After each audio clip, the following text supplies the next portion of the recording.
Il existe une douleur dont la plupart des chrétiens ne parlent jamais. C'est la douleur d'aimer des personnes qui continuent de te blesser. Pas des étrangers, pas des ennemis, ta famille.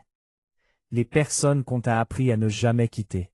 Alors, tu restes, tu tolères la tension, le manque de respect, le chaos silencieux qu'ils apportent dans ta vie. Tu rouvres ta porte, encore et encore, en espérant que peut-être, cette fois, ce sera différent. Mais ça ne l'est jamais.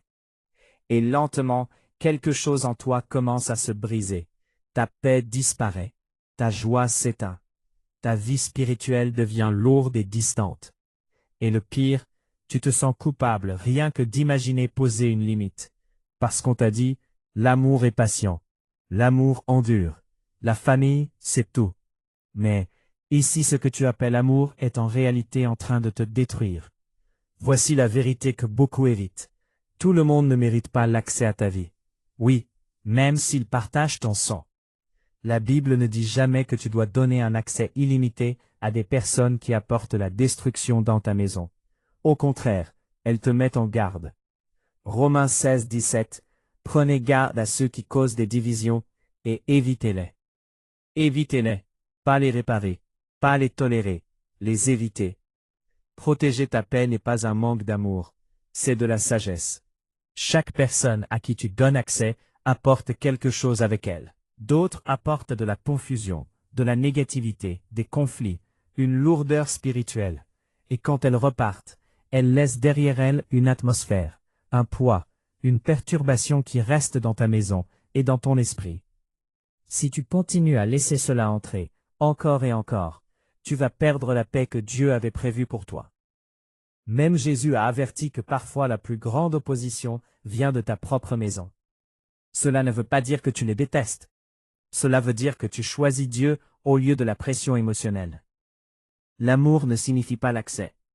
Tu peux prier pour quelqu'un sans lui donner une place à ta table. Tu peux aimer quelqu'un sans le laisser détruire ton foyer.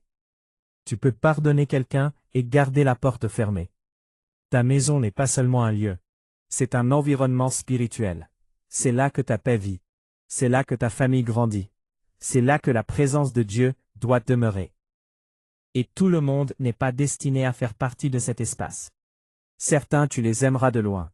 D'autres tu les béniras sans les laisser entrer. Et certains tu devras leur dire non, fermement. Pas par orgueil, pas par colère, mais par obéissance. Ta paix compte, ta famille compte, ton appel compte. Et si tu continues à laisser entrer les mauvaises personnes, tu ne pourras jamais entrer pleinement dans ce que Dieu a préparé pour toi. Alors voici la question. À qui as-tu donné accès que Dieu te demande de limiter? Si ce message parle à ton cœur, ne l'ignore pas. C'est peut-être le moment où tu choisis enfin la paix plutôt que la pression. Écris ceci comme déclaration de foi. Seul ce qui vient de Dieu est autorisé dans ma maison.